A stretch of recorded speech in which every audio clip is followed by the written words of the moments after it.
Now, I just probably have maybe 10 left. So I'm pretty much starting from scratch. Dusty, our son, went through about 4 years of really difficult health issues. So it made it very difficult for me to get out there and bed them down for the winter. So I lost quite a bit of them. Well, almost all of them. Luckily, I have a few that are hanging on. So I'm in the process of moving them from down by the barn area. And when I say down by the barn area, I'll show you. It's way down there. My house is up here and the barn is way down there. It's very difficult to see my son, but from right here where I'm sitting on this bed right here, I can look and I can see inside of the windows in my house right there, and I can check on him very easily. It's just right, I'm probably 50 feet, maybe about 75 feet from my back door, whereas at the barn it was a good 500 feet from my house. So it was really difficult. As he's gotten older, his health issues have gotten worse, so he has to have constant supervision. And we're putting a swing back up in here to where he can sit out in the swing. He loves the swing, so we're going to have a place that he can call his own little spot, and I'll have some herbs there that he can, if he eats them, it won't hurt him. It'll make him feel good. We'll put some peppermint and some mint around it. And as he swings on his swing, he'll brush the mint and he'll smell the mint. Maybe a little bit of lavender there to where it'll be, a sensory thing with him. So, we'll have a covered pavilion. The swing, we'll put it underneath a covered section for him. But anyway, back to growing. But I'm planning on moving all my herbs up here on the hill. It is going to be difficult, yes. I've never thought about growing up here. The soil is terrible. It's terrible.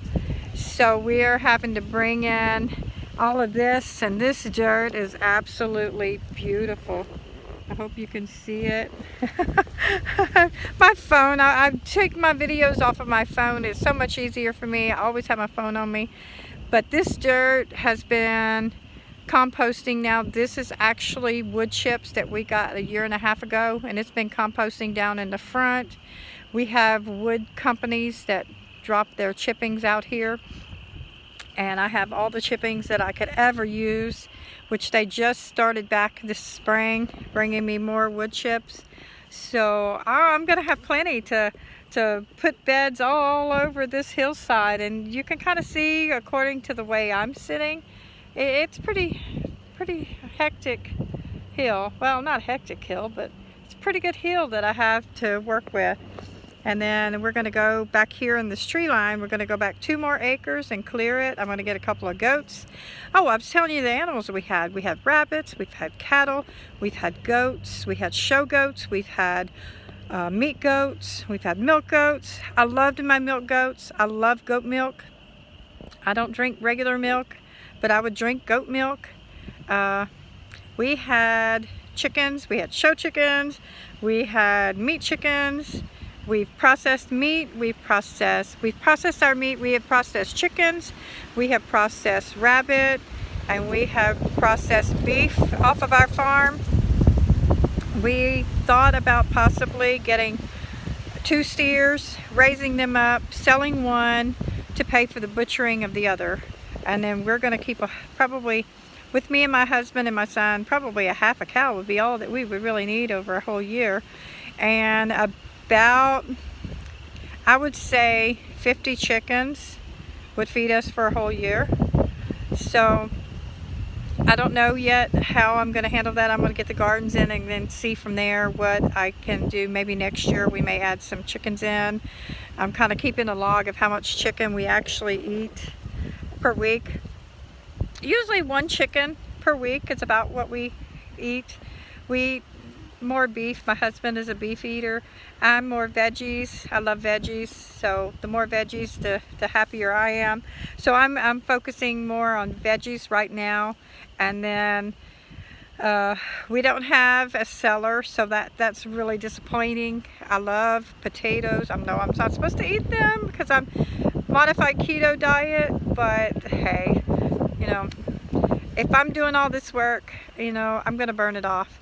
My son is a modified keto diet. His diet is very restrictive, so he doesn't eat any vegetables really at all. We just got him to where he would eat mashed turnip and potato mixture, and he really likes it. So, and it's really good for him. It gives him something besides just, you know, meat and eggs, pretty much. But this is my story of our farm. I've been farming since 2001. It's been difficult. You know, I won't say it's an easy process. It is very difficult to do this on a daily basis. It doesn't matter if you're tired, you still have to get out and take care of the animals. If it's raining, I have taken care of chickens, baby chicks, and just monsoons of rain, lightning and thunder and wind like what I'm getting today. You know, it doesn't matter. You have to get out there and you have to do the work, you know, and that's this time with me being in my mid-50s, I'm going to be selective. I'm not going to raise a lot of stuff and it go to waste. I do have a sign at the front that says we are certified USDA organic farm. So, and I have people still call, and I do have my Facebook page still up. I have not been growing, but I'm going to grow some. What I can't eat, I'm going to sell, but I'm only going to sell it here from the farm. And I'm going to try and see how much of our own food that I can actually grow on this 2 acres that I have reserved out. So come along with me on my journey. I am working on getting the flower beds in right now. Or not the flower beds, but the garden beds in right now. I'm going to build one of those hog wire greenhouses, so that's going to be fun. I have a stack of lumber right over here from a chicken house that we tore down that could probably build 5 of those little greenhouses. So, you know, come along with me as I reuse some of this material and make it into a greenhouse and flower beds, roots and refuge. I love you guys. I love y'all's videos. I'm going to do my beds kind of the way that y'all did. I have these trees back here that I'm going to cut up and use, and then I'm going to use the tin with the wood because I have the tin from the buildings, from the roof, so I might as well use it for something. So that's what I'm going to do. Well, let's see how many flower beds I can get in. I did buy some fruit trees. I bought gooseberries, apples, peaches, figs. Oh my gosh, I love fig preserves. Oh, that's my favorite, one of my favorite jellies, that and blackberry. I bought blackberry bushes. I do, up on this fence line right here, and then up here, that is blackberry bushes. And I'm hoping that if I kind of put some compost around them that they'll kind of pop up and they'll make for me this year. I bought some blackberries and they came in the other day. My gooseberries came in. I have some elderberry back on this fence line over here. I made some syrup years ago. I haven't made anything since then with those, so they're kind of brambly there, but they're still back there. So come along with me on my journey. I think it's gonna be fun. We're gonna see, it's gonna be an experience. So follow me.